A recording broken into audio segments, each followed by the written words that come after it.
Hello everyone, my name is Nicole Meneses and I will be presenting my Pecha Kucha for Gerontology 200 with Professor Goyer.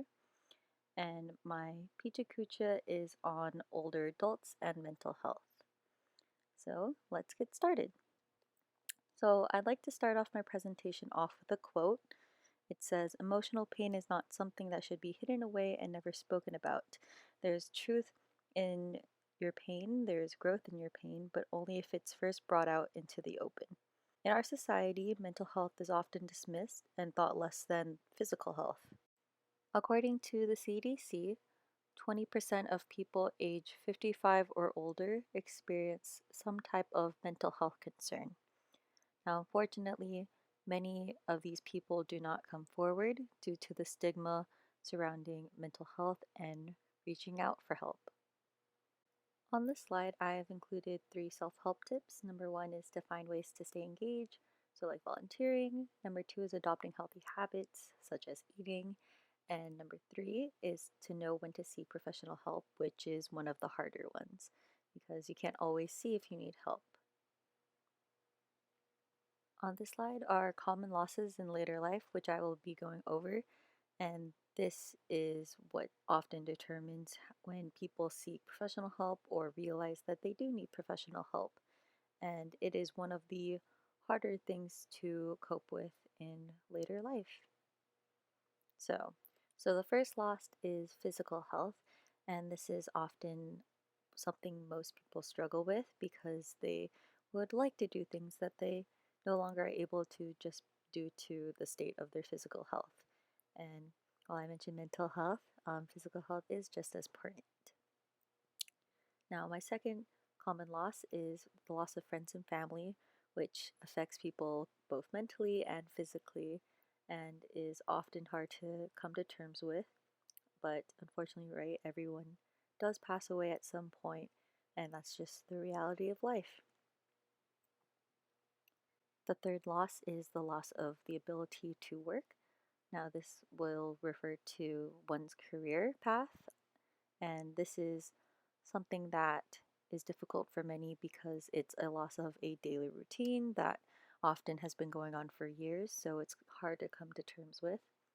And my last one is independence. So this is also a very difficult loss to come to terms with because most people want to do things on their own, and losing the ability to do things that you want to whenever you want to is difficult. Older adults may not admit they're struggling because they don't want to lose their independence. One of the primary benefits of home health care is that it helps older adults continue doing everyday tasks like walking, bathing, dressing, and preparing meals. And this way they can live independently at home as long as possible. Now, next is an assisted living community, which typically consists of small apartments in a care community. And this allows for older adults who want to live somewhat independently but require some assistance to do just that. And they can live their lives, but if needed, receive help and care. The next option is a nursing home, and this is an option for adults who need 24-hour supervised care with meals, activities, and health management, or they have severe or debilitating physical or mental illnesses and are unable to care for themselves. So this is a lot of independence loss. And now we have the last one that I'll be going over, which is a continuing care retirement community. And these communities are part of independent living, part assisted living, and part skilled nursing facility. And it's good for older adults who want to live in one location for the rest of their lives but don't want to worry about arranging future needs. So they do that. So these are the differences just overall. So number 1 is a caregiver, you can live at home. 2 is assisted living in a community. 3 is nursing home with supervision. And CCRC is still independence, which will transfer into more care later on in your life when you need it.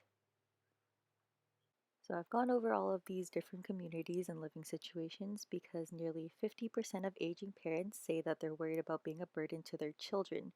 And it is something that many people do not consider or think about until it's way too late. So this is a good opportunity to think about your own situation in the future. And something that can help you either now or later on are three coping strategies that I personally use. Number one is journaling, which I love just to organize my thoughts and keep track of my daily activities or events. And I think it's a great way to organize everything. Number two is therapy. I personally been going to therapy for over 5 years now, and I think it's just something that everyone needs at some point in their lives, just to have somebody to talk to and have an unbiased opinion. And sometimes it's just nice to vent and get it out that way. Number three is meditating. Now, this is something that even I struggle with from time to time, and it might not be for you, but meditating can also help you organize your thoughts and ground yourself and center yourself during the stressful lives that we live right now and are in the future. And I would like to include the Five Wishes pamphlet once again at the end of this presentation because I think it's a very important guide and useful guide for people who believe that they'll be a burden or worry about it later on in life, and it's a good thing to take a look at. So, in conclusion, I talked about older adults who cope with loss and how they cope with loss, or how you can cope with loss, and different living arrangements and coping strategies that you can use either now or in the future. So, thank you for listening to my Pecha Kucha.